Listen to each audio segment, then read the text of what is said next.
I think I had 4 or 5 evacuation orders in my phone just saved because I had fallen asleep and I'd fallen asleep hard.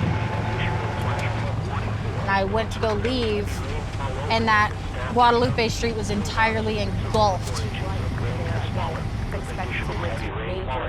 Flood stage.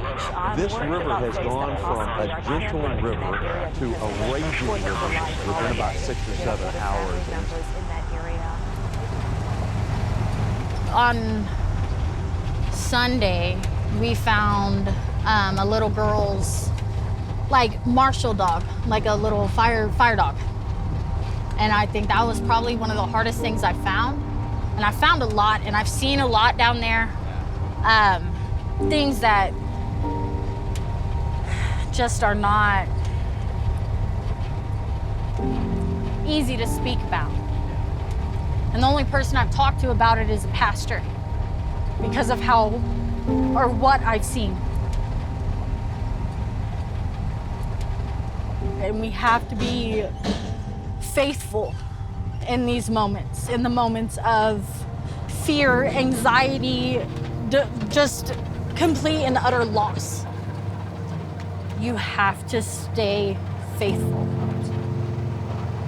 And no matter how bad it gets, you are okay. Because he's got you, he's had you. Seeing people come together like this is just, honestly, it feels like hope. Because in such what feels like for these people, a hopeless situation, they have an entire state, a country behind them that is showing up in force to just support. And it's beautiful to be a part of. Well, thank you for being here. Because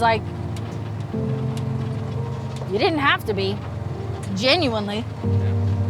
I know in your heart you knew you needed to be, because either you wouldn't be.